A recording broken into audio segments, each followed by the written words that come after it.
trabalhando em determinadas áreas da física. No meu caso, eu trabalho em física atômica e molecular, átomos, moléculas, e no regime muito frio.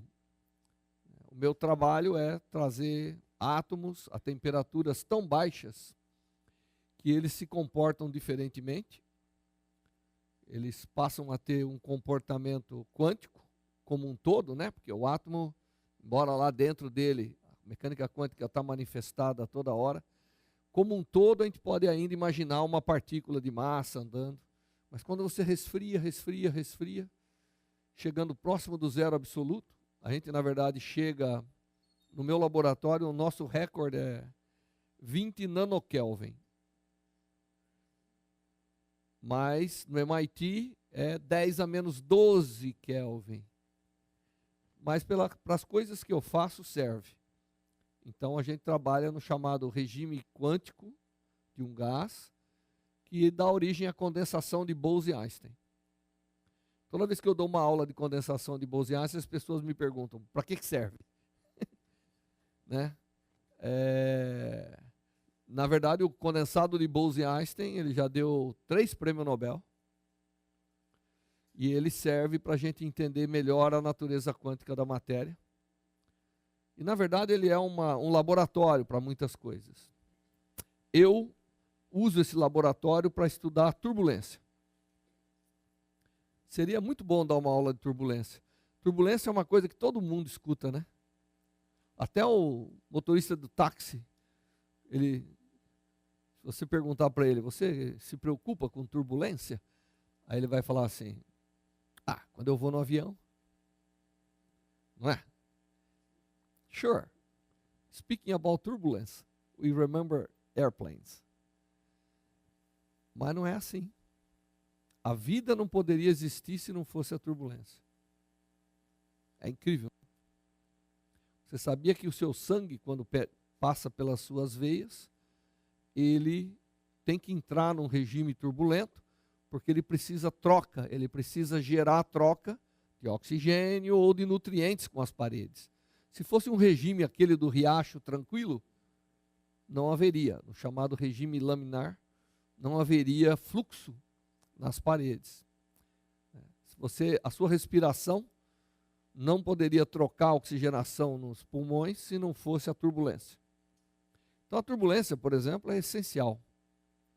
Você é filho da turbulência. E nós não entendemos nada da turbulência.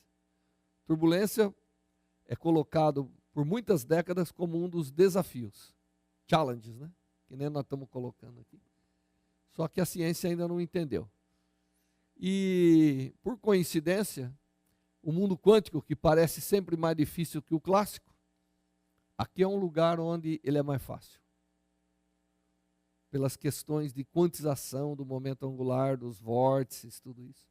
Isso é o que eu faço para viver. E também eu faço o uso de luz para as ciências da vida. Isso é tão vago, né? Então, aonde que a gente foca?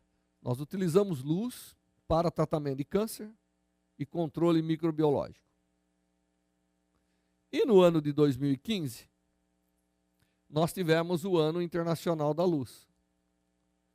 E eu tive a sorte de ser escolhido como delegado brasileiro. E na Unesco, em Paris, foi lançado. Todo mundo lembra do Ano Internacional da Luz, né? International Year of Light. E foi muito interessante. Eu de primeiro achava que era muita coisa. Todo ano tinha 3, 4 anos internacional. Mas o Ano Internacional, cristalografia, da química, da astronomia, estava tendo um impacto nos alunos muito grande. Eu me lembro que teve o Ano Internacional da Cristalografia.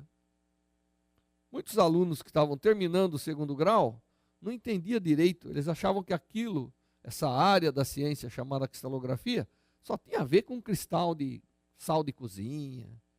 Não tinha ideia que, na verdade, todo o nosso entendimento das moléculas da vida, das proteínas, vem de cristalografia. Então eu passei a ser um fã do Ano Internacional das Coisas. Eu não sei esse ano qual que é. Mas o Ano Internacional da Luz foi tão bem sucedido que eles criaram agora o Dia Internacional da Luz e acaba sendo interessante porque a gente mostra coisas importantes para os alunos e assim por diante. E a aula de hoje vai ser luz. E a luz é uma coisa, se a gente fala para alguém definir luz, não pode ser que você fala, é aquilo que ilumina. Porque aquilo que ilumina não permite a gente entender tudo que a gente vê ao nosso redor. Então é importante que você tenha uma visão mais científica da luz, tá certo? E a minha aula, obviamente, eu sempre estou focado, embora eu admiro muito toda a ação para alunos no ciclo fundamental, ou mesmo pré-escolar. Eu lembro lá em São Carlos, nós fizemos uma vez um programa que chamava USP Vai à Sua Escola. E tinha que ser pré-escolar. E a gente ia ensinar para as crianças o seguinte, o que é um microscópio? Então tinha que ensinar ótica, tinha que deixar elas pegarem lente e ver que a coisa aumenta, e ver que tinha coisa, né? Eu lembro que a gente levava uma aranha, e aí o Moisés gosta muito de aranha, porque ele tem um exemplo do livro texto. Eu também vou mostrar uma coisa do livro texto do MEC aqui. E aí a criança via que com instrumentos, ela via além do que ela via com o olho. E aí então a gente ia adiante. Então eu sou fã também de a gente ensinar. Mas o aluno do ensino médio é um aluno que está definindo sua vida, e ele tem que ter uma formação. A formação científica ela tem que ser boa sempre, né? A minha mãe fez até o ginásio antigo, nem me lembro se era ginásio, mas ela aprendeu coisas que eu já não aprendi. Ela sabia me ensinar coisas, além de saber muito bem português, estudando 6, 7 anos, né? Eu venho de uma família pobre, em São Carlos tudo era fábrica. Fábrica de lápis, fábrica de tecido, fábrica de tapete, fábrica de toalha. Então todas as famílias imigrantes trabalhavam. Só que eles tinham uma informação científica muito boa. Ela era capaz de dizer como que o álcool, por que o álcool refrigerava quando passava na pele, coisa que muita gente nem sabe, né? Falar em evaporação, a pessoa acha que é só a chaleira no fogo. E não consegue entender como que evaporação resfria. Não é? Bom, de qualquer maneira, nós vamos falar de luz hoje. E eu vou falar um pouco mais. Eu vou falar a luz como que ela interage com a matéria. Tá bom? E aí eu queria terminar. É uma oficina. E eu acho que ontem eu gostei muito da Tereza. Ela chorou Eu gosto de quem chora. Porque mostra que tem paixão. Algum tipo de paixão ou raiva. A gente só chora em 2 momentos, né? Paixão e raiva. Então, um professor que não tem paixão, não adianta. Aliás, se tiver um professor apaixonado e um subprofessor, que é capaz de ensinar tudo, com as melhores tecnologias, eu vou para o apaixonado. Porque o que determina a vida das pessoas não é a escola que ela frequentou, é que professor ela teve. Todo mundo que faz ciência lembra de um professor.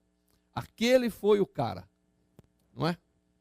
Então, obviamente que a gente quer atuar com os professores, porque é o professor que determina muitas coisas aqui. E não importa as condições. Ele é o cara que dá a ideia, ele é o cara que dá a confiança, né? Então, essa é uma aula que ela também virou um kit, e eu dei uma aula que era mais completa do que essa, no encontro do Ano Internacional da Luz lá em Brasília.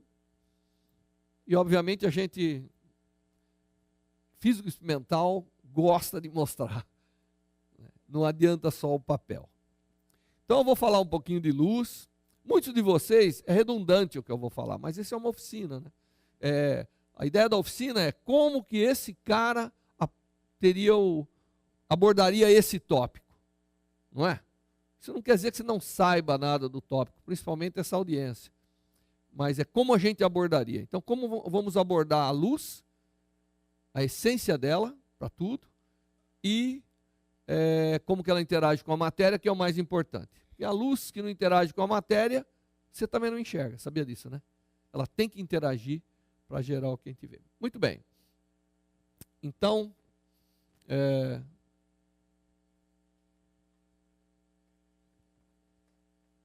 acabou a bateria? Eu me sinto com esse fio aqui, como jogando o cabelo toda hora. Sabe, eu estou me sentindo aqui, nem sei quem.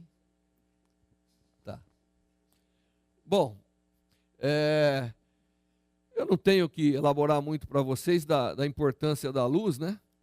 Aliás, há uns 4 anos atrás, foi uma menina no Jô Soares, quando ainda tinha o Jô Soares, dizendo que ela vivia de luz. Alguém se lembra disso? Não se lembra? Ele se lembra lá. Ela falou, né? Ela falou, não, eu não me alimento, eu só tomo luz. Bom, pode ser que ela é uma mutante, né? E isso aconteça. Então, ela estaria, e eu achei aquilo, eu falei, pô, interessante que ela acredita realmente, né? Agora, se ela falasse assim, eu sou feita de luz, ela não estaria errada. Não é? Você sabia que você é feita de luz? Claro que sabe. Uma menina tão bonita quanto você, só pode ser alguma coisa que irradia para todo lado. Mas toda energia que está nas nossas ligações químicas vem da luz.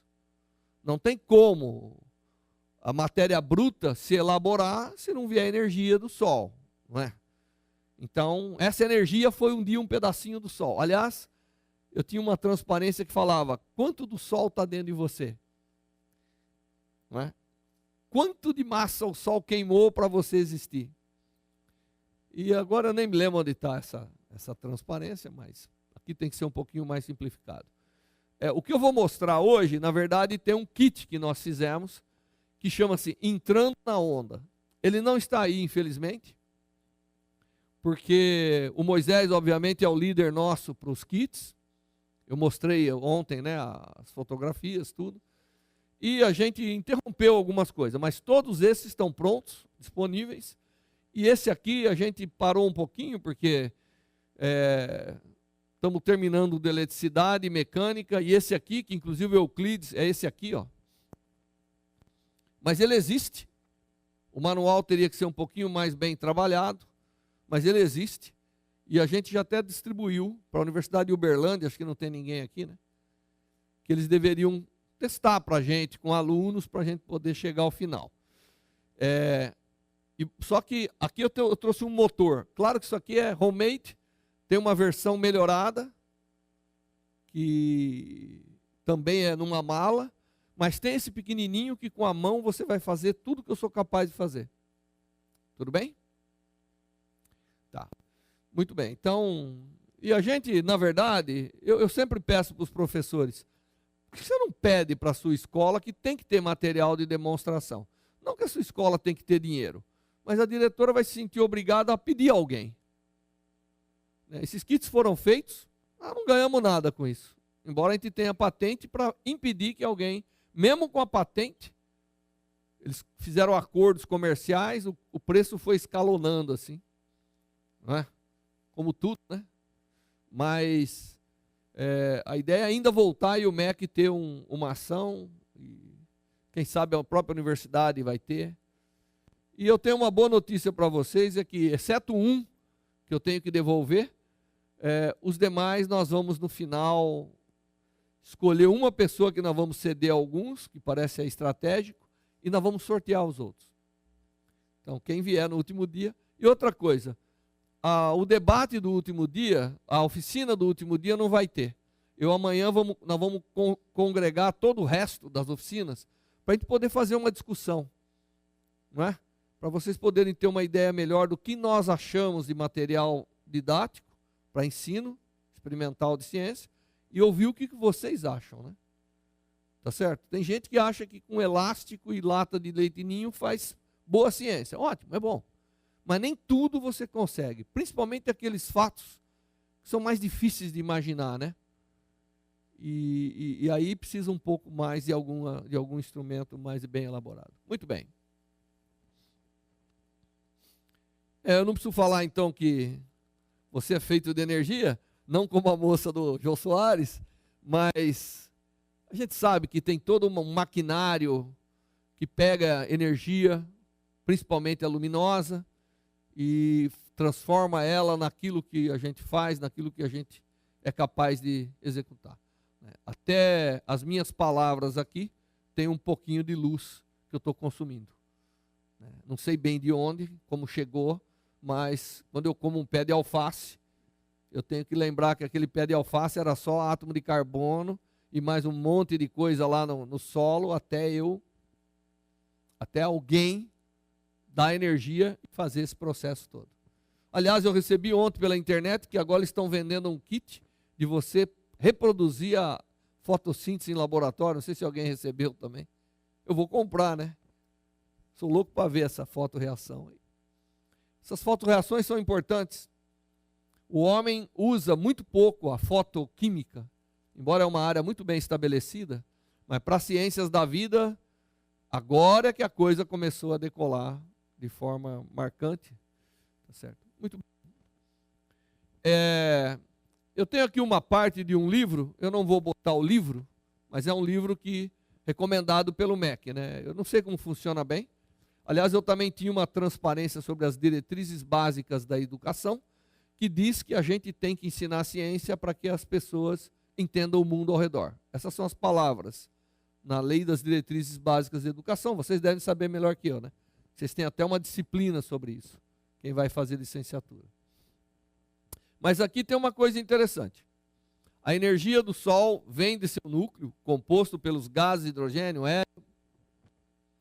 Reações nucleares transformam o hidrogênio em hélio e liberam uma enorme quantidade de calor. Essas reações são milhões de vezes mais poderosas do que as nucleares que podemos produzir na Terra. E nosso planeta recebe apenas uma pequena parte do calor produzido. Bom, todo mundo sabe que o calor sai do Sol e vem até a Terra, não sabe? Quem acredita que o calor sai do Sol e vem para a Terra, levanta a mão. Pô, ninguém está convencido? Tem que estar determinado. Estamos todos errados. O calor não vem do Sol. Do Sol vem luz. Esse texto está errado. Eu acho que não vai mudar a vida de ninguém. Inclusive é um livro de biologia, não é um livro de física. Mas está errado. Toda vez que você ensina errado uma criança, seja uma palavra, não está correto. Porque aquilo, não é? Então veja, isso foi escrito por um cientista. E está errado. O Sol não manda sol para a Terra. O Sol manda luz. Calor não se propaga no vácuo. Por isso que tem garrafa térmica. Para evitar o calor. Ah, mas tem a tal da irradiação. Calor na matéria pode virar luz, radiação eletromagnética, e se propagar. Pode. Mas o calor... Se eu for ensinar a minha neta agora, não posso nem falar mais meus filhos, e eu vou falar para ela assim, querida, o calor sai do Sol, propaga e chega na Terra. Que é o que está dizendo aí. Eu estou enganando ela. Então, se essa aula servir para a gente entender essa diferença, nós já vamos poder dar um passo enorme. Porque uma pessoa que faz ciência e não entende como que a luz se converte em todo o resto, não está legal. Então a aula vai ser como que essa luz de fato consegue se converter em todo o resto. Tá bom? Em própria luz que a gente enxerga, em energia química e tudo isso. Eu vou simplificar um pouco a aula, porque algumas coisas talvez não seja necessário. Então, é extremamente importante entender que é a luz que vem e ela encontra a matéria. E aqui ela vai produzir todo o resto. Eu também não estou chamando vocês de idiotas por não saberem, porque está no livro, pô. Se eu só tivesse lido esse livro, eu não tinha mais nada para dizer para vocês, senão que o calor. Não é? Calor tem a ver com energia mecânica. É uma coisa difícil, todo mundo define que é energia em trânsito, Mas não é, porque você tem capacidade térmica. Toda matéria que está a uma certa temperatura, ela acumula uma energia mecânica. Só que a gente pode, que tem a massa, né? E a gente aprende isso em calorimetria, não aprende? Então, contém a energia ali, que é isso que eu vou mostrar para vocês. Muito bem. Para a gente entender um pouco o que eu vou falar, e eu vou demonstrar, primeiro nós temos que entender bem como é a luz, depois como é a matéria. Essa nossa visão e sensações, eu já mostrei um pouquinho ontem, eu vou tirar essa parte da apresentação, mas eu trouxe aqui o São Sebastião do Rio de Janeiro, pintado de vermelho, que uma vez eu falei, dei uma palestra, o cara falou, isso é coisa do diabo. Que o São Sebastião mudava de cor, né? São Sebastião é o padroeiro do Rio de Janeiro, né? E eu vou falar um pouquinho de aplicações, porque as pessoas gostam de aprender se elas sabem o que eu vou entender com isso, né?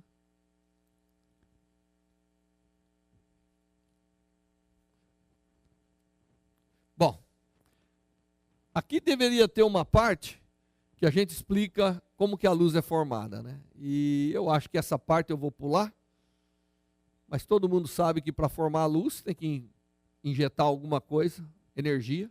Nosso planeta é muito rico em energia mecânica, pelas águas ou por tudo isso. A gente converte em outro tipo de energia mecânica, que é o movimento de elétrons. Ou então eu pego duas pedras, começo a tritar, sai faísca, aquilo também é energia luminosa saindo. Sempre é um processo de conversão de energia. E vocês sabem que hoje em dia, ser eficiente nessa conversão de energia é tudo, né? Por isso que o LED está na moda. Tá certo?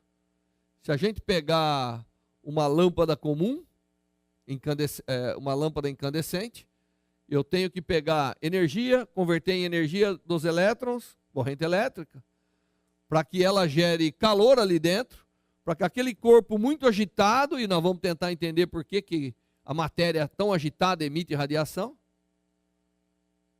e aí vem aquela luz. É um processo que perde muito, né? Muito ineficiente. Aí vem a luz fluorescente. Tem alguém aqui que me explica como funciona uma luz fluorescente? Você não pode. Deixa eu escolher um. Você também está com um cara que sabe muito. Você sabe como funciona a luz fluorescente? Você? Não. Agora, vocês concordam que nós temos luz fluorescente em todo lugar, né? Aqui. A luz fluorescente funciona de uma forma interessante. Eu pego um gás, ponho ali dentro, dou uma descarga elétrica, ele emite essas colisões com os elétrons que vão passar por ali e tal, excita os átomos, ele emite, só que ele emite radiação ultravioleta. Ultravioleta não é bom para nós, né? A gente não enxerga. Aí, aquela radiação ultravioleta interage com outro, aquele pozinho branco, que pode ser várias coisas, a tecnologia mudou tanto, mas o sulfídeo é um dos materiais que converte ultravioleta em luz branca. Aí converte, você vê, o processo de conversão, uma cadeia de conversão, mas é mais eficiente do que eu produzir calor. E se você pegar o LED é bacana, porque você pega dois materiais, e aí eu, com corrente elétrica, jogo de alguma forma os elétrons ali em cima, e quando eles tiverem que voltar, é um processo, eu não vou nem demorar muito, eles emitem passo. Por isso que o LED é eficiente. Porque a corrente elétrica converte-se imediatamente em luz. E aí a eficiência é maior, obviamente. Claro, tem todos os passos aí para diante. E o laser? Eu não vou perguntar para o Moisés como que funciona o laser. Mas, toda vez que eu ligo um laser, o cara fala assim, por que toda a luz sai naquela direção? Não é? Pois não. Pode. É oficina.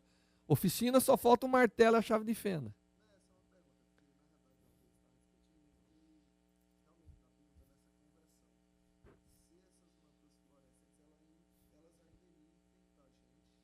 Um pouco de ultravioleta? Lógico. É pouco porque o vidro, ele barra ultravioleta. Teria que ser um vidro especial, quartzo. E é um tipo de quartzo especial, que é o chamado Suprazil, que deixaria passar a ultravioleta. Você pode comprar lâmpadas de quartzo de ultravioleta, não é? Você pode até comprar na loja, que é a herbicida que eles chamam. Isso. Então bate. Mas, obviamente que um pouquinho, uma fração muito pequena, sempre passa. Mas alguém uma vez fez uma medida e chegou à conclusão que a quantidade de ultravioleta que eu recebo da televisão, do sol, não é muito diferente daquela que eu receberia se eu tivesse a uma distância de 1 metro, se não me engano, dessas lâmpadas. Então, isso não é muito baixo, então não vai matar ninguém. Muito bem. E o laser também é uma forma interessante de produzir a luz do laser, porque a luz do laser também é um processo de conversão. Eu tenho que botar energia na matéria. Aí a matéria, lembra, a matéria gosta de absorver luz, por isso que nós não somos transparentes. Mas se eu for engenheiro bom, eu pego muitos átomos e boto energia dentro deles. E tem um processo importante. E aí, se eu deixar, eles vão cair, como eu vou demonstrar com a cuba. É emissão espontânea. A matéria não gosta de ficar no estado excitado, ela decai. Agora, se eu pegar uma outra porção de luz e passar perto desses átomos, como a luz é um campo que interfere com muitas coisas, ela vai induzir que a matéria devolva essa energia. Só que como Einstein, inclusive, descobriu, e a essência do laser, toda vez que eu estimulo a energia a vir da matéria e voltar a ser luz, ela é igualzinha àquela porção que estimulou ela a vir. Por isso que chama emissão estimulada. É como clonar aquela porção de luz. Eu tenho uma porçãozinha de luz, que a gente chama de fóton, ela passa, quando ela desexcita a matéria, ela adiciona uma porção aqui, e vai adicionando. E você vê, se a luz está propagando nessa direção, todas estarão propagando nessa direção. Por isso que toda a luz sai para um lado. Claro que tem uma cavidade que faz isso passar várias vezes. Mas se você olhar um laser aberto, sempre um pouquinho de luz sai para fora. Que são aqueles que não foram estimulados. Tá certo, Moisés? E aqui vocês têm uma das maiores autoridades brasileiras de laser, que é o Moisés, nosso patrimônio da ótica, então é fácil. Agora, sempre você vai ter conversão, né? Como a gente leu no livro, a matéria nuclear, quando se converte, transforma um pouco de massa em energia eletromagnética, de vários comprimentos de onda também. Então, o livro não está totalmente errado lá. Até os elementos estão corretos, hélio, hidrogênio, só que ele confunde um pouco as coisas ali. Muito bem. Essa parte eu não vou demonstrar, mas tem as várias fontes. Tá certo? Você pode, nessa cubinha aí que vem um LEDzinho, uma lampadinha, você pode olhar e ver como que a coisa funciona. Muito bem.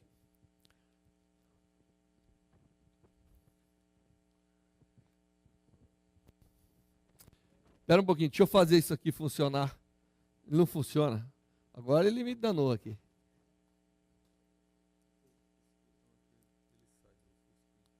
Então vamos lá, vamos pôr de volta no full screen. Pois não.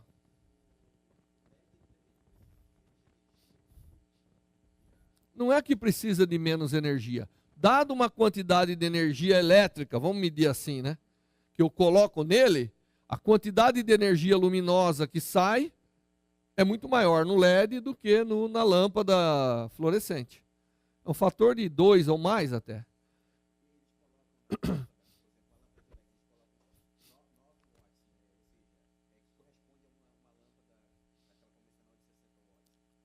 Aí tem muita coisa comercial aí. A eficiência não é um fator de 10, não. Mas ela é um fator grande. É um fator grande em conservação, em conversão.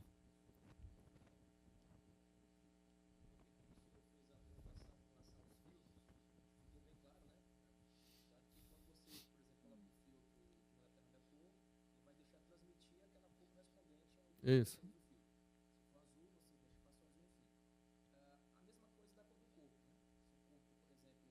Não. A cor do corpo você tem que esperar. Ó, a cor do corpo é a cor que a luz é capaz de ser absorvida e reemitida. Aliás, precisa tomar cuidado, porque a cor das coisas não é só através de uma molécula pigmentada. Existe um processo físico. A cor da asa da borboleta, por exemplo, ela não é igual à cor de uma flor. Tá certo? As moléculas pigmentadas, que são grandes, elas absorvem luz e conseguem devolver só um comprimento de onda. Mas ela chega a interagir com a energia e voltar. Tá certo? Agora, o filtro que transmite é a parte que não interagiu com ele que consegue passar. O que interagiu fica ali.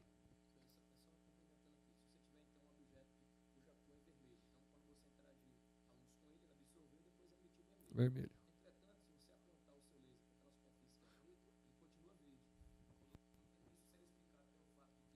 Não, eu acho que eu não concluí a explicação ontem.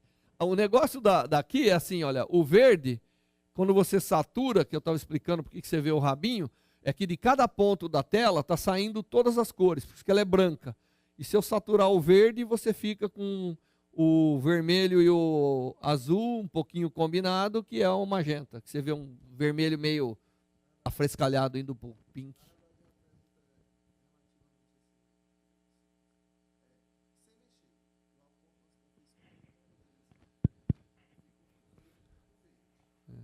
Posso falar? Acho que eu entendi a sua pergunta. É que não é um corpo negro perfeito. Ele não é preto. Se ele fosse verdadeiramente negro, ele desapareceria com a luz. Existe um... Não, é que... Ele reflete. Ele tem superfície, ele tem um pouco de reflexão. Posso falar? Tem um monte de coisa. Fala então. Tem um material chama Vanta Black. Desenvolver esse material, ele absorve 99,9% de qualquer coisa que você joga nele. Olha, vamos fazer um coletor solar com esse material. Que vai ficar Vanta bom. Black. Pode procurar na internet. Ele não é material. São uma geometria. Nanotubos de carbono que são empilhados e aí a luz entra como se fosse numa floresta. Ela entra e não consegue sair. Se fosse negro ideal, você não conseguiria ver se você está iluminando. Esse material aí não reflete. Pode procurar na internet. Não existe o negro ideal, né? Existe esse material aí, é incrível. Não, mas o ouro negro, você pega ouro e faz um processo eletroquímico nele, ele fica negro e fica dessa ordem, 99,9. Que são as superfícies que o pessoal faz, inclusive, para coleção de energia no espaço. Esse é maior. Esse é maior ainda. É. Ótimo. Foi feito por quem? Pelos chineses? Não. Não, acho que foi feito pelos europeus. Acho que França. Os europeus são muito melhores. Muito bem.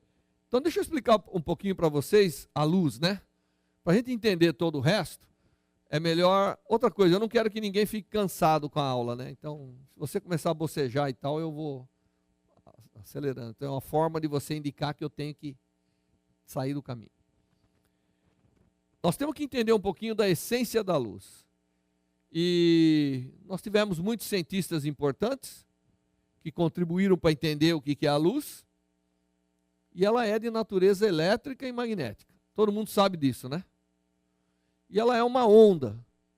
Quer dizer, a tomada só não brilha porque está oscilando numa frequência muito baixa. Se a gente multiplicar por 1 milhão a frequência dos 60 Hz, já vai começar a sair algum tipo de radiação dali. Então, a luz, ela tem uma natureza elétrica e magnética, tá certo? E ela tem algumas propriedades, e ela oscila no tempo e no espaço. E a gente não consegue ver, porque o espectro eletromagnético, se você pegar frequências muito baixas, isso aqui é tudo que esses campos podem oscilar. Mas nós vamos olhar mais a parte elétrica do campo. Então, se você oscila nessa região aqui, isso aqui são chamadas ondas de potência.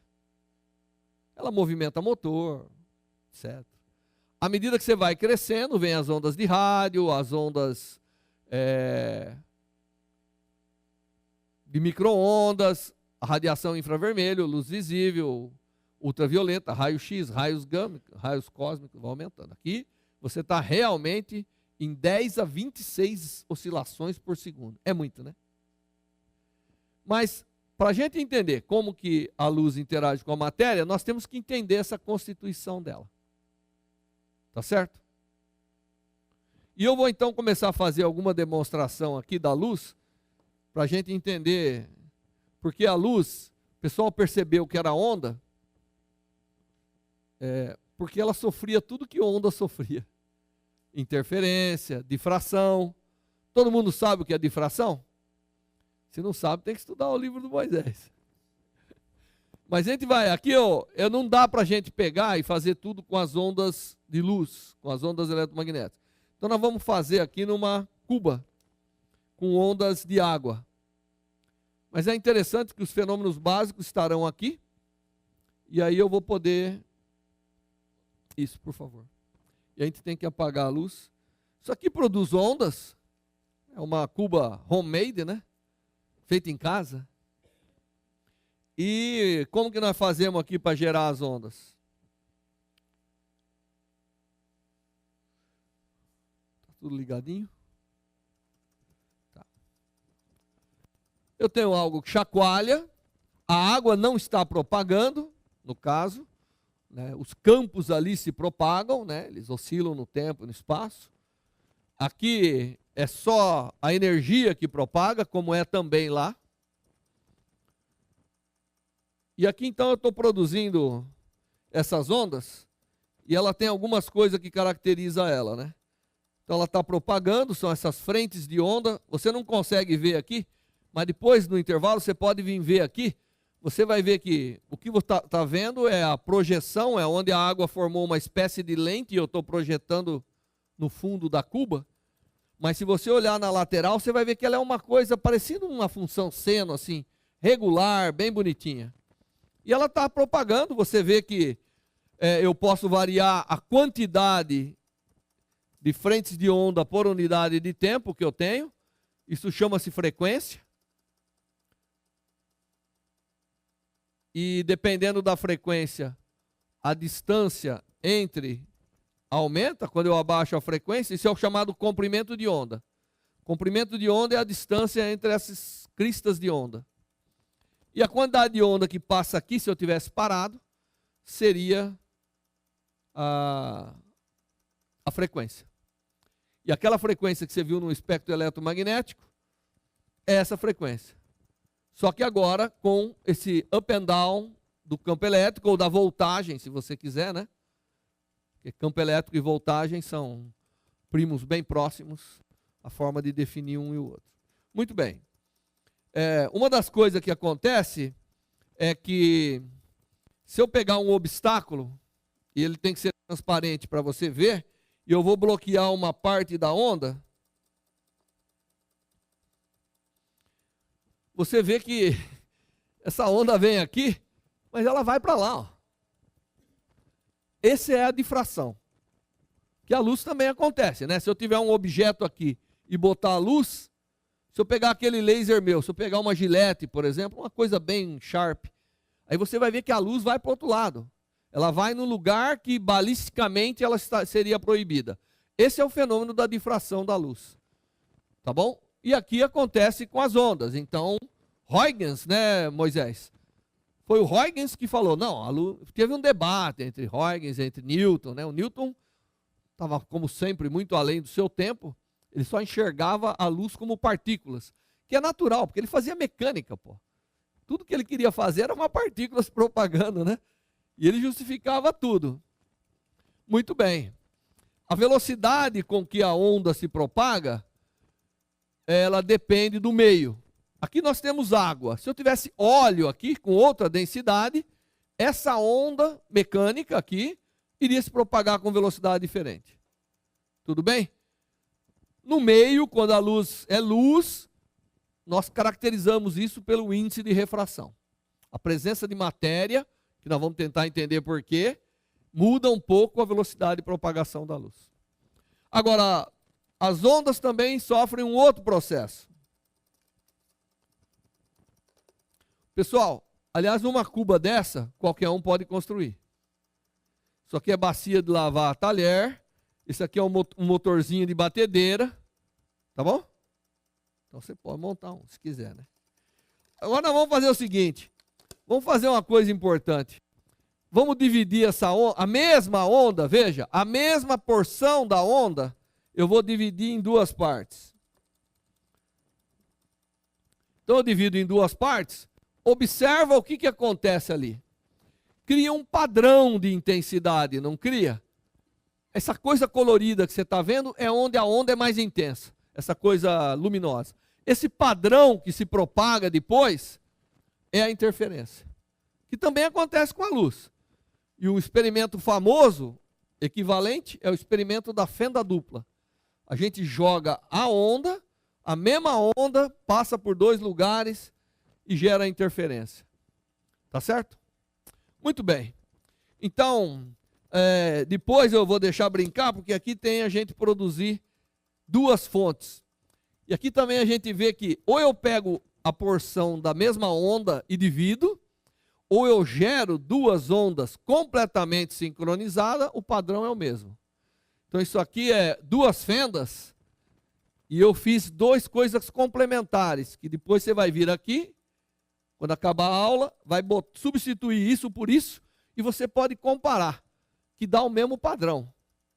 Ou eu gero duas porções, o que mostra que cada fenda é como se fosse uma fonte. Só que como vem da mesma onda, são duas fontes. Outra coisa interessante é que ou a onda se propaga assim, ó, ela ocupa todo espaço e vai embora, ou, vamos ver se eu consigo fazer rapidamente aqui.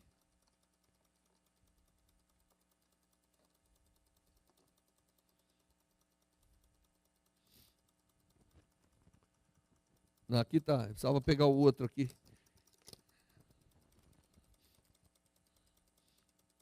Ou eu pego uma fendazinha, você vê que aí ela se propaga diferente, né? Tá certo? Então a onda, essa onda, ela pode ser algo que ocupa tudo, a gente chama de uma onda plana, e aí ela ocupa todo o espaço para ser plana mesmo. Ou ela pega, sai de um ponto, essa é a onda esférica. Né? A versão da onda esférica que se propaga radialmente, que é a luz incandescente, mandando para todo lado, uma carga acelerada, manda para todo lado a luz e assim por diante. E aí eu poderia fazer umas brincadeiras com isso, mas como o tempo é curto, eu vou ter que voltar. Eu vou ter que voltar a minha transparência, porque agora eu tenho, isso aqui é a minha luz, tá certo? Guardado devidas observações. Mas essa perturbação que se propaga, capaz de interagir com as coisas. Porque agora eu gostaria de mostrar para vocês como que a luz chega e interage com a matéria. Para isso eu vou desligar aqui um pouquinho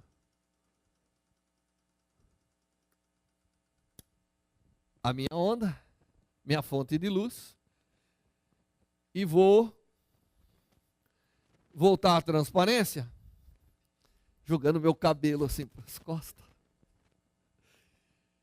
Agora, se a luz é de natureza elétrica e magnética, e o átomo, a matéria, é carga, pô, um interage com o outro fortemente.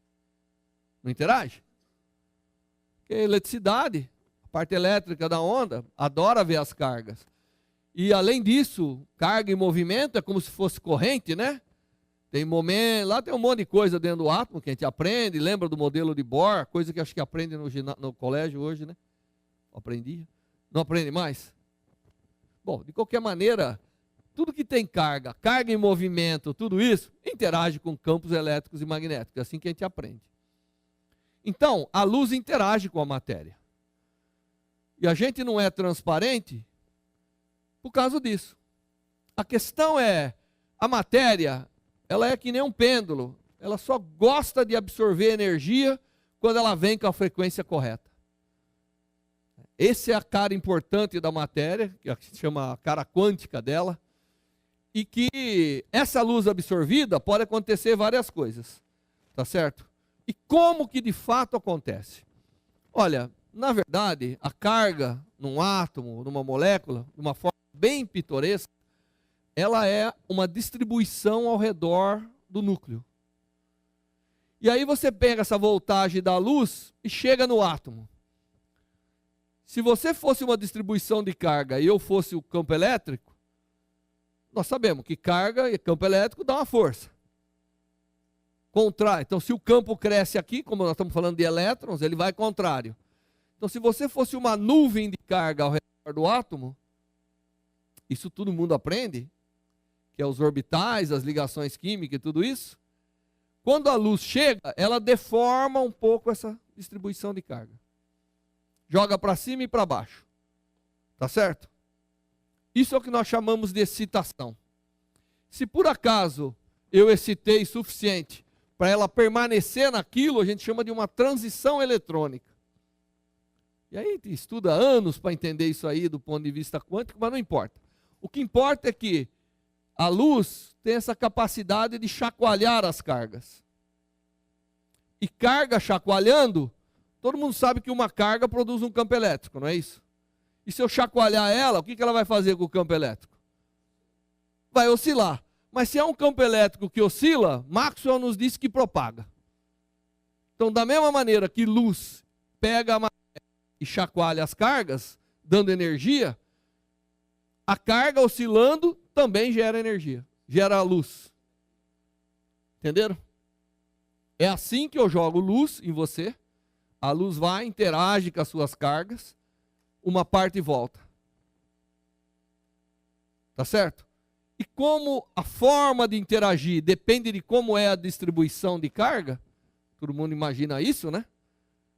A luz que volta depende muito da distribuição de carga. Tem gente, tem químico orgânico que é tão bom que ele olha uma molécula orgânica e ele fala, isso aqui, a cor disso aqui vai ser amarelo. Porque pela distribuição de carga, pelo tamanho da distribuição, ele é capaz de saber que frequência ela vai gostar de chacoalhar, vamos dizer. Que na verdade tem a ver com os estados de energia dela. Entenderam? Bom, aí vem então a primeira pergunta. É uma oficina? Como que então essa luz vira o resto? Ela vira o resto pelo seguinte. Imagine que vocês são matéria. Tá bom? Então a Tereza e o Moisés é uma molécula. Heteronuclear. Eu venho com a luz. Eles estão ligados por carga. A luz interage com essa carga. Vai chacoalhar essa distribuição. Se eu chacoalhar a mão que liga os dois começam a chacoalhar.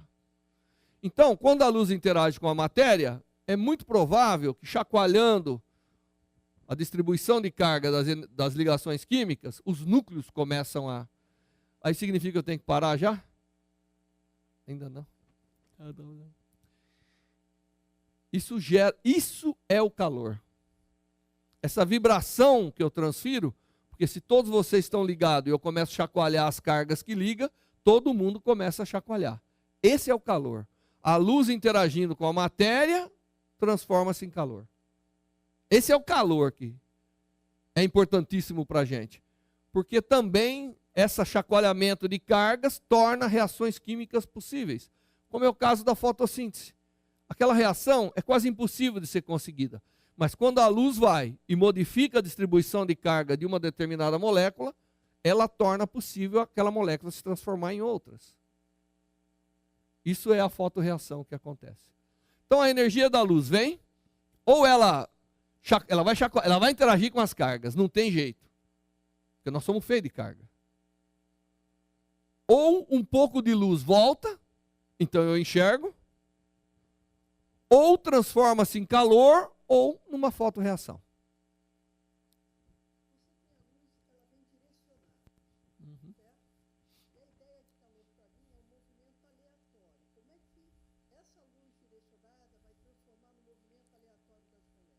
Porque uma vez que eu excito essa distribuição de carga, mecanicamente ela distribui essa energia nos seus graus de liberdade. E aí tudo isso, né, tanto é que a gente aprende o princípio de equipartição de energia. E mais do que isso, esse movimento, essa energia mecânica que é contida na matéria, é o que nós chamamos de temperatura. Temperatura é algo que se criou para medir o quente e o frio, e depois se descobriu que ela media a energia contida na matéria, que é o calor.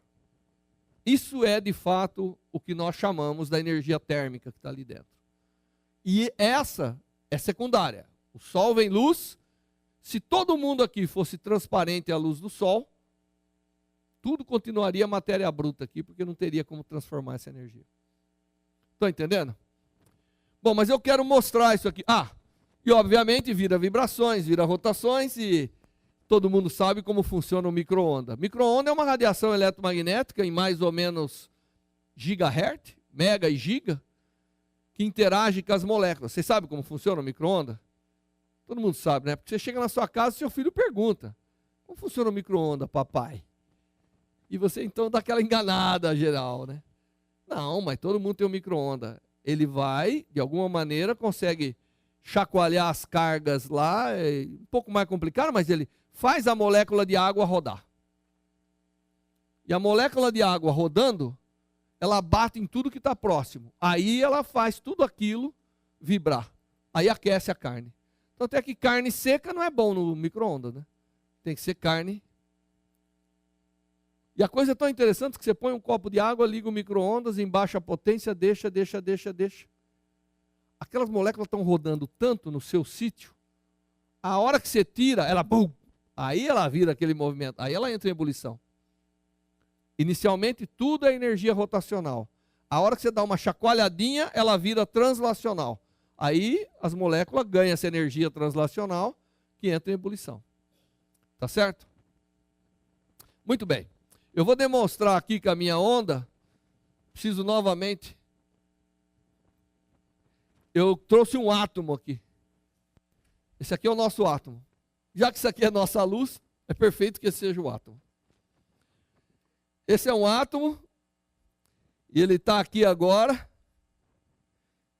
É como se fosse a nossa distribuição de carga.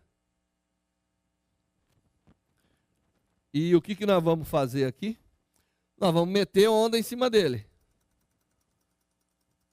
Eu vou focalizar bem no átomo. Você vê, né? Joguei aí onda. Parece que essa onda não gostou muito do átomo. Você vê que ela deforma um pouquinho, espalha, porque depois o Moisés pode explicar para a gente o azul do céu, né? É esse espalhamento e tal. Mas não aconteceu muita coisa, não. Agora, se eu começar a aumentar a frequência, o que vai acontecer?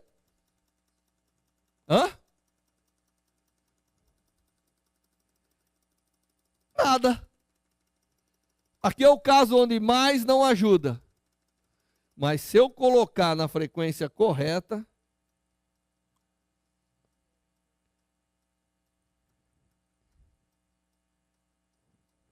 mas que excitação fantástica. Eu estou transferindo energia agora para esse oscilador. Por que ele é equivalente à carga? Porque a carga está presa ao núcleo e ela vai se deformando. Exatamente. Os primeiros modelos de interação da luz com a matéria era feito como se fosse um oscilador. Exatamente assim. Agora veja que coisa interessante. Você nem está vendo a energia que eu estou dando, mas você está vendo a que ele está emitindo. Da mesma maneira que acontece na matéria. Eu dou energia, essas cargas oscilando, distribuir para todo lado. Olha lá. Está vendo que ela está? E é tão interessante que se eu bloquear de repente a minha excitação,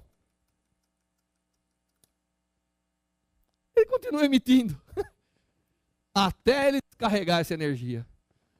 Essa é a emissão espontânea. Eu dou energia e ele floresce. Ele manda para todo lado. Quando isso demora muito tempo, nós dizemos que fosforece. É aquele negócio da luz, que fica verdinho um tempão. Eu dou energia, guardou lá e fica emitindo devagar. Entenderam?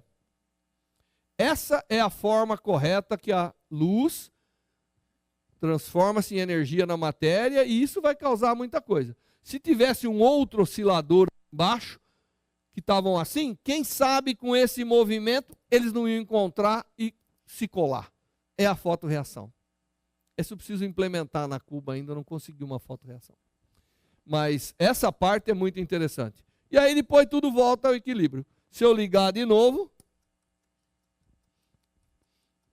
na frequência correta, se eu abaixar mais a frequência... Opa, aqui eu parei, né? Se eu abaixar muito, aqui, olha, eu estou bem baixo, não pega. Quando eu vou aumentando a frequência, vou passar por uma região de alta excitação. E se eu aumentar muito, calma que ele está agora sofrendo um processo de interferência, acabou, não vai excitar mais. Não adianta eu vir ali com o negócio, não vai excitar mais. Então você vê, eu fui aumentando a frequência, aí ele excitou, mas não excitou mais. Esse processo é o que a gente chama de ressonância. Tá bom?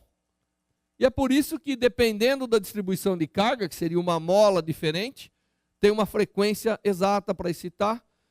E é por isso que tem tantas cores, porque cada molécula é uma coisa, excita de uma forma diferente, numa frequência diferente, e a gente vê todas essas cores. Muito bem. Então, com isso, a gente demonstrou como que acontece esse processo. Eu preciso voltar aqui. Ele está vendo o resultado do jogo de ontem. Bom,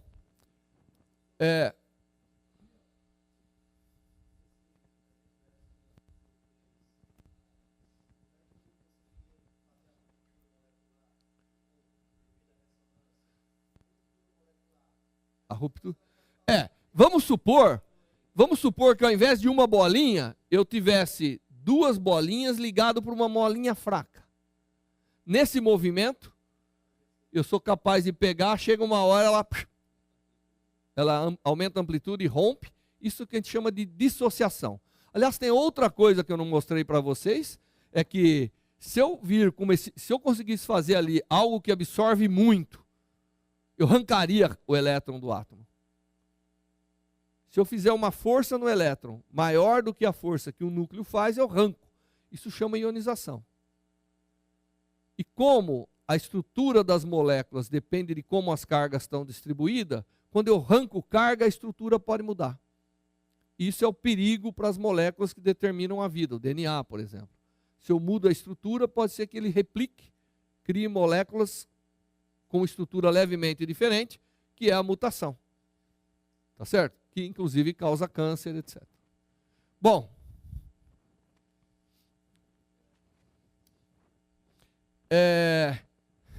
eu ia mostrar o radiômetro para vocês, mas todo mundo já viu um radiômetro, né? Mostrar que de fato a energia da luz. Bom, quer que eu mostre?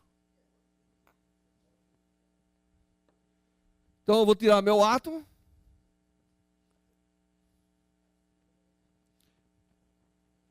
Mas o comprimento de onda também é.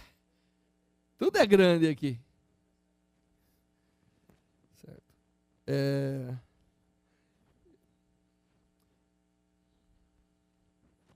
Como que eu faço? Calma. Improvisa tudo.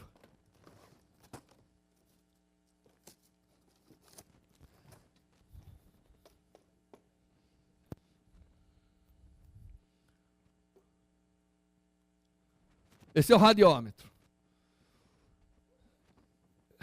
Calma bem. Radiômetro, pare. Pare, radiômetro.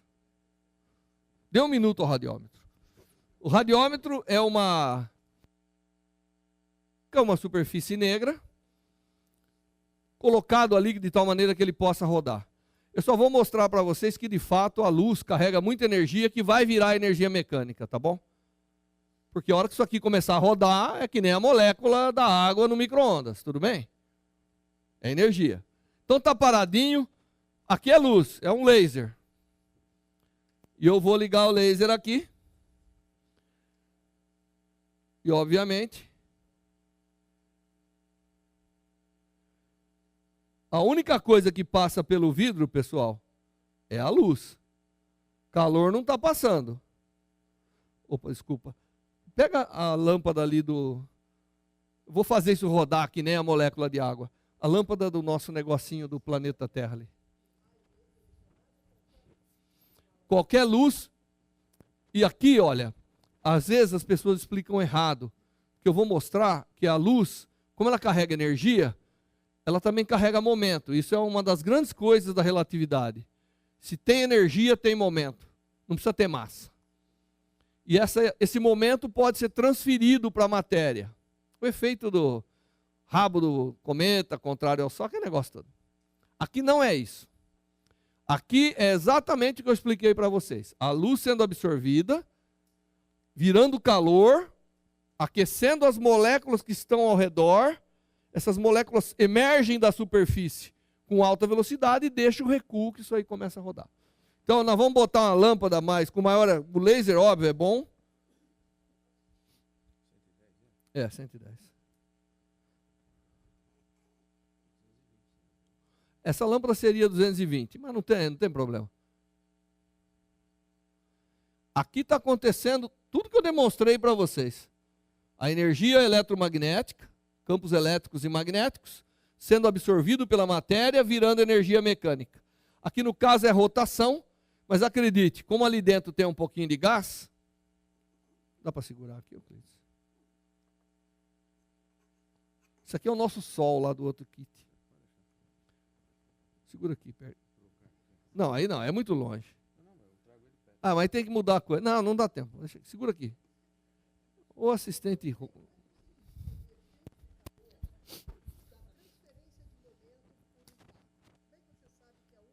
Ó, a quantidade de momento que aquela quantidade de luz tá levando, não daria para movimentar aquilo daquela forma. Ali o que está acontecendo é, a superfície negra absorve e a branca não. A superfície negra absorve e aquece. O gás que está na superfície é aquecido. Então as moléculas emergem da superfície mais quente do que chegaram. Mas ela, para sair, para pegar a energia dali, ela também dá o recuo. Porque o momento tem que ser transmitido. Ação, reação. Nós estamos vendo a reação das moléculas na superfície.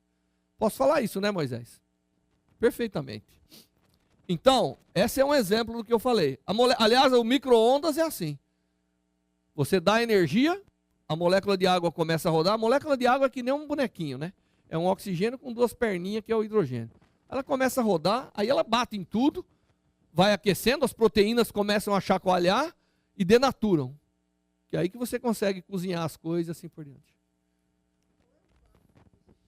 Ah, não, é um gás rarefeito, mais ou menos 10 a menos 2. É um vácuo vagabundo.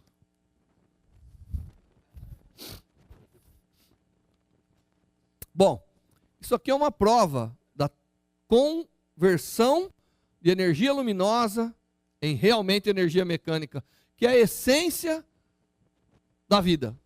Energia da luz vem, converte nessa energia mecânica, aquece o planeta. É assim que aquece o planeta. Não é o calor, não vem calor nenhum. Tá certo? Muito bem. Agora pegamos. Bom, voltamos aqui.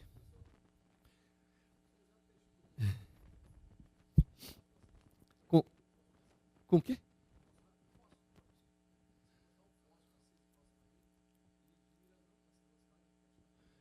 Não, mas aí tem luz também e tem o problema todo é que se você pegar um aquecedor de cabelo, isso eu já fiz, e colocar ali, não.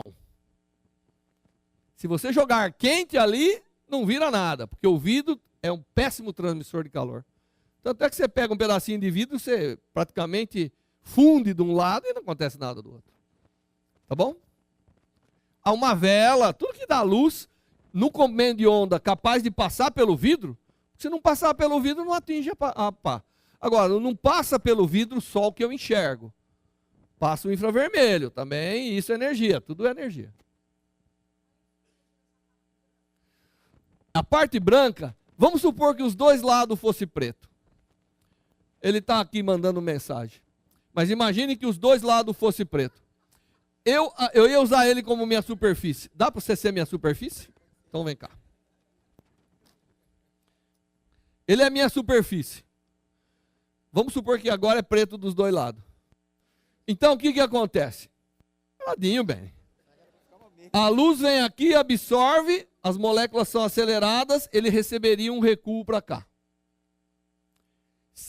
Agora, se ele for preto dos dois lados, absorve aqui. As moléculas desse lado empurram para cá, daqui para cá. Ele não faz nada. Ele só flutua.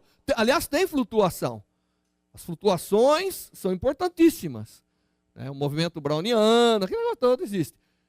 Agora, se aqui é branco, a luz vem e não transforma-se, ela é devolvida. Essa é a diferença. Aí então é o seguinte, essas moléculas que estão aqui perto vão dar o recuo, mas essa não consegue compensar. Por isso que tem que ser um lado branco e um lado branco. A ótica funciona. Bom, vamos voltar aqui. Pessoal, estão cansados? Posso ir mais 10 minutinhos? Então tá ótimo. Aliás, eu descobri que agora tem no Brasil gente fabricando isso. Pois não, Moisés?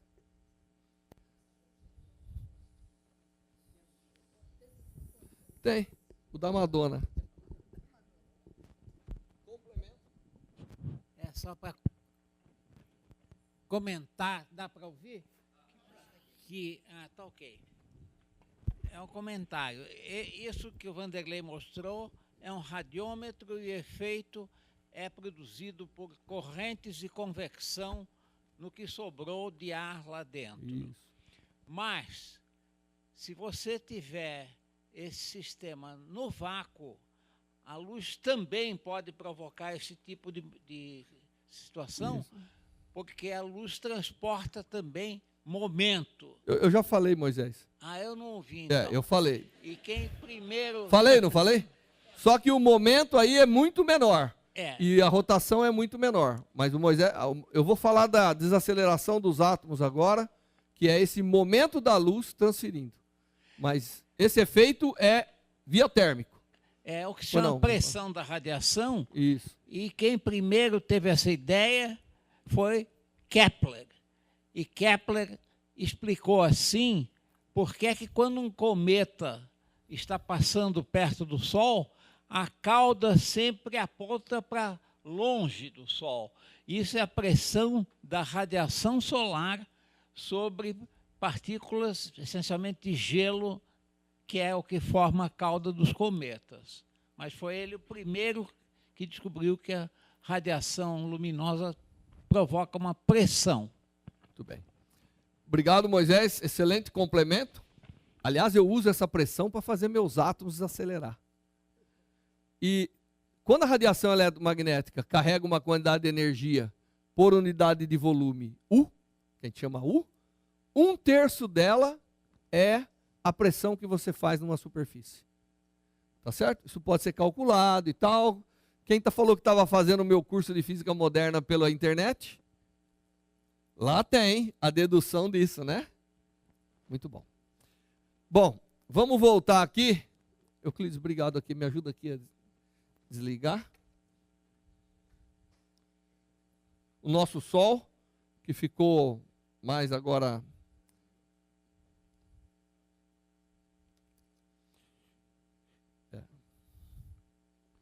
Estamos perdendo a audiência, passa para transparência. O jogo da Inglaterra é só à tarde. Não, estou brincando, pode tomar café. Já vamos, o café vai estar mais gostoso depois das coisas que eu vou falar.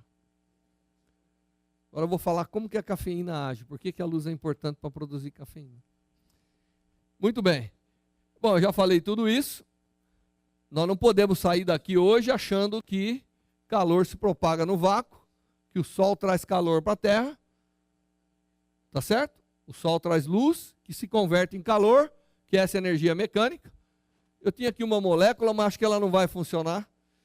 Isso também explica o funcionamento do coletor solar. A luz entra, vira calor que aquece. Todo mundo sabe essa parte. Agora, por que eu ponho um vidro ali? Porque ele emite um pouco. Só que o infravermelho que aquela superfície emite volta, não passa pelo vidro. Aí volta para dentro e eficiência. O que a gente aplica a luz? A gente aplica a luz para tudo. Aliás, luz é tudo, né? Se eu tivesse que nascer de novo e trabalhar em alguma coisa de novo, eu trabalharia em ótica, porque afinal, sem luz você não enxerga. Sem luz eu acabei de mostrar que você não cozinha no micro-ondas. Uma frequência diferente. Sem luz não tem música no rádio. Sem luz é uma escuridão perfeita. Não poderia controlar o computador. Então, não abriria a porta do meu carro. O meu cabelo aqui. Bem, a temperatura é importante. Amanhã nós vamos mostrar o kit de termodinâmica, a interpretação da temperatura pelo movimento da parte molecular. E a gente usa a luz para muita coisa. Cada um aqui sabe uma aplicação. Eu vou falar 2 minutinhos das minhas. Tá certo? O que eu faço, o Moisés já antecipou. Eu pego um feixe de átomos e utilizo radiação, contrário ao movimento dele, para parar. Isso aqui é um fim de um experimento que eu tinha há muito tempo, que vinha um feixe de átomos de sódio, por isso que você vê essa luz amarela, e eu parava todos os átomos aqui. Então foi assim que eu ganhei minha vida. Isso aqui é uma bolinha de átomos a temperatura de nanokelvin. E a gente faz os condensados de Bose e Einstein, tudo isso. Oi? Não. Não, isso é o pré-condensado, isso é microkelvin. Aí eu resfrio mais ainda por evaporação. Se alguém quiser entender sobre esses condensados e tal, eu vou ter o maior prazer, claro, isso que eu gosto muito. Mas, nós não somos transparentes, a célula não está cheia de molécula, eu posso ir com a luz ali dentro e provocar reações. Tá bom? Pois não.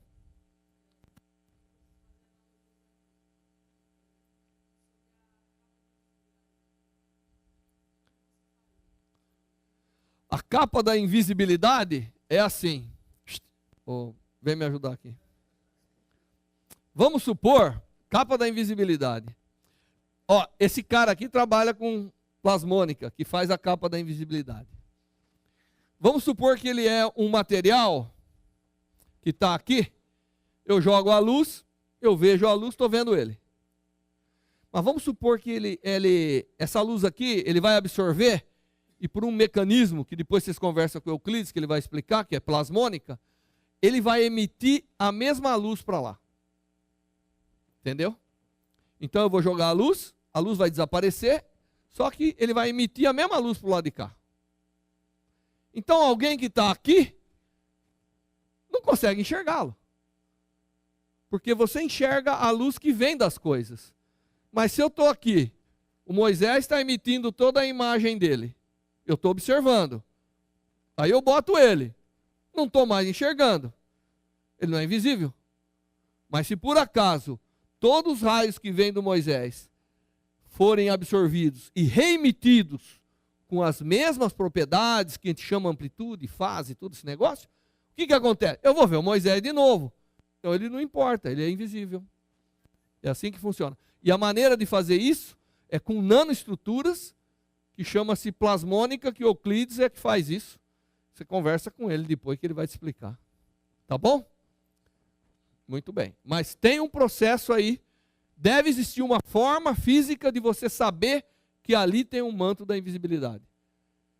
Tá certo? Provavelmente uma interferência, alguma coisa vai revelar. Nada.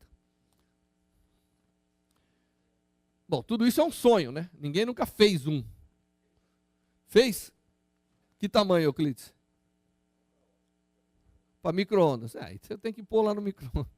Bom, pessoal, eu só vou mostrar uma aplicação que a gente faz, que é ir dentro da molécula e tentar mudar rotas metabólicas. Eu vou bem rápido aqui. Isso chama biofotônica. É uma parte moderna que a gente faz tudo, descobre doença. E uma das coisas que eu faço é botar uma molécula dentro da célula, excito a carga dela com luz, porque a luz consegue penetrar na célula. Aí ela encontra uma molécula de oxigênio, ela transfere energia, porque afinal a carga dela está toda chacoalhando. Chega um oxigênio, ele dá uma rabada assim, começa a chacoalhar a carga dele, o oxigênio fica excitado, e aqui todo mundo sabe que o oxigênio tem duas formas, né ou não? O oxigênio é O2, mas lembra aquelas flechinhas que a gente aprende lá do Pauli? Os elétrons podem estar emparelhados ou não. Quando está emparelhado, tudo vai muito bem. É um casal feliz. Quando um dos elétrons não está emparelhado, tudo vai mal. Esse oxigênio é um radical livre. Ele é altamente reativo, o que nós chamamos de espécie singleto do oxigênio. E ele oxida. O que ele encontrar, ele oxida.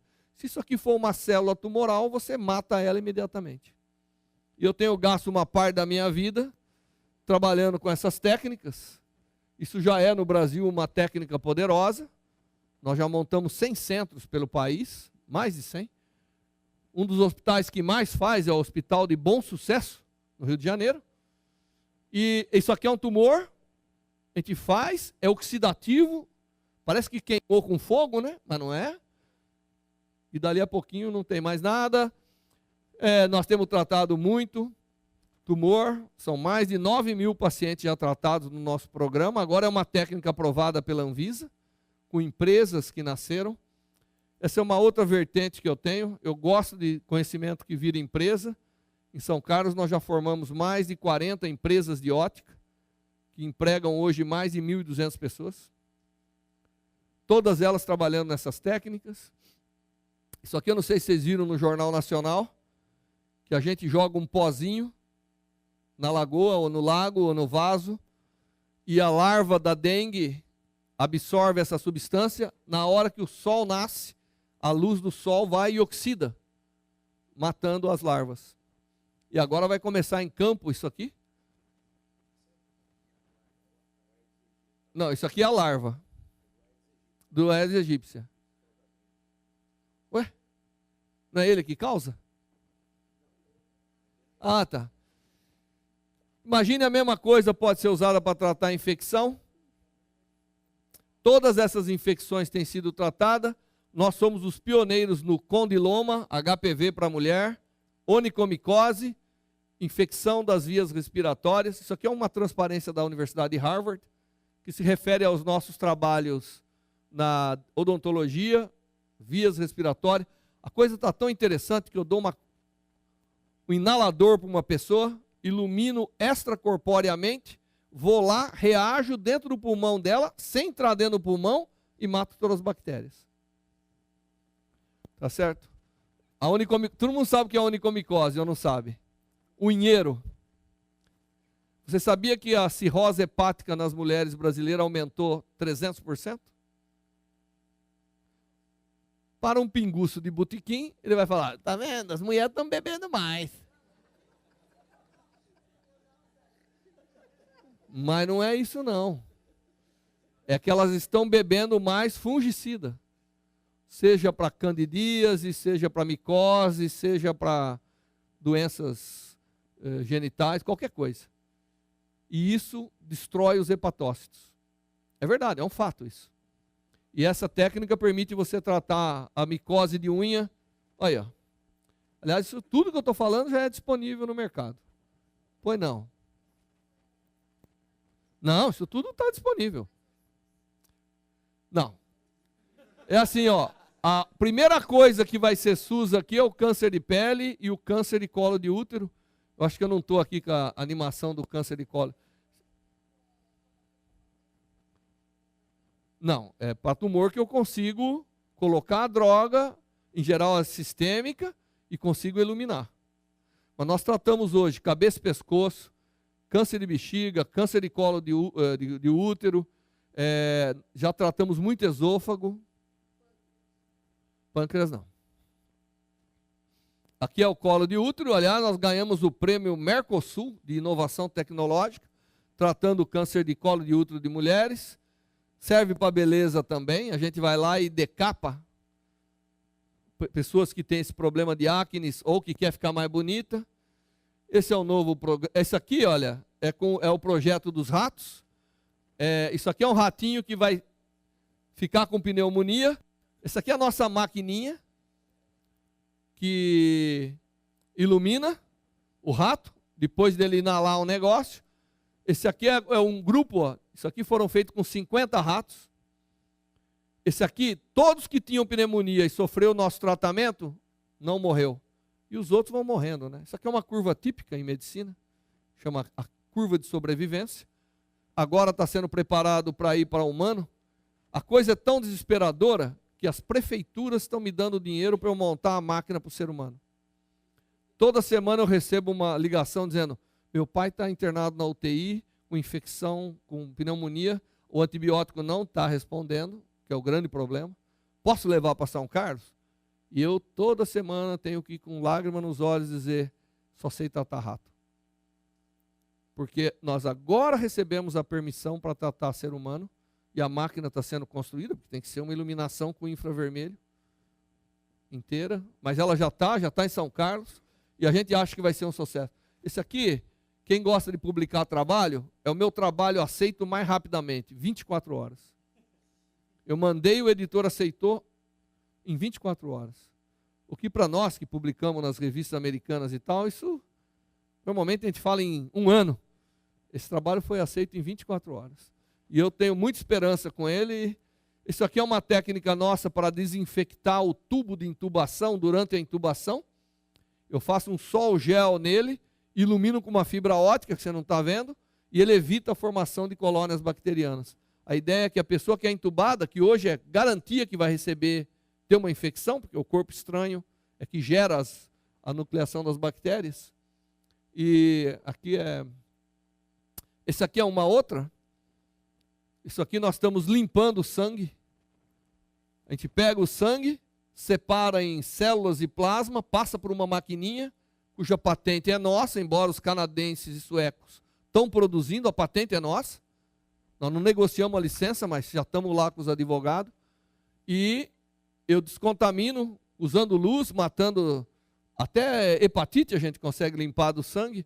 E aí a gente recombina o sangue, livre de qualquer infecção. Tudo com luz. Esse é um trabalho fantástico. Pega um órgão, esse trabalho está sendo feito em Toronto e aqui no Brasil. A gente pega um órgão, circula um líquido e com luz vai descontaminando o órgão para transplante. E a gente está conseguindo. O Canadá disse para mim que com isso eles vão aumentar 50% a disponibilidade de pulmão. No Canadá, só em Toronto, eles fazem 160 transplantes de pulmão. Aqui eu sei que todo mundo está morrendo de infecção pulmonar e efizema e tudo isso. Mas no Canadá, o grande problema é quem doa. Se você sofre um acidente, a primeira coisa que vai é o pulmão. E muita gente morre de hepatite. E o pulmão está íntegro. O fígado foi. E esse órgão é perigoso utilizar. Claro que na hora ele põe, muita gente ganha hepatite no transplante. Porque entre a morte e ter hepatite, o que você ia escolher? Mas agora a gente consegue limpar. Dá uma olhada. A gente consegue limpar órgãos para transplante. Aqui no Brasil está sendo feito com kidney. E no Canadá foi feito com pulmão. Isso aqui é um pulmão humano sendo descontaminado. É muito bom o negócio. Aqui eu já falei. Isso aqui também saiu no Jornal Nacional. Que a gente dá uma pílula. Aqui está sendo feito com adulto, mas a ideia é criança. Você dá uma balinha para ela de hidrogel, ela dissolve, impregna as placas bacterianas, aí a médica vem e ilumina, 5 minutos. Em 95% das crianças acabou a infecção de garganta sem o uso de antibiótico. O Ministério acabou de aprovar para a gente em adição ao antibiótico. Ele não quer arriscar uma tal de febre reumática, que é a infecção generalizada. Não é? E essa técnica também está indo muito bem, é tudo com luz. Aliás, esse aqui é o pediatra, um dos pediatras, ele falou assim: a criança nunca vai abrir a boca. A criança não abre a boca para o médico. Ele pega aquela luzinha, começa a brincar. A hora que o moleque vê aquela luzinha, ele quer comer. Luz é até tão boa que você quer comer a luz. Então, 94% das crianças nós limpamos em menos de 24 horas. Aliás, tem uma mãe que tem 4 filhos lá em São Carlos. Mas nós não podemos fazer o tratamento. Agora, o tratamento é simples de tudo. Uma bala ilumina, qualquer um pode fazer. Mas nós não podemos. E ela falou assim, a única vez que meu filho pediu para ir para a escola depois de uma febre foi quando eu fiz esse tratamento. No dia seguinte ele quis ir para a escola de volta. Porque resolveu o problema dele. Nós estamos na fase 3, isso já é agora, foi aprovado pelo CONEP e vai começar o projeto fase 3. Bom, a gente faz muito diagnóstico, eu não vou entrar nisso. Até raio-x nós estamos atuando.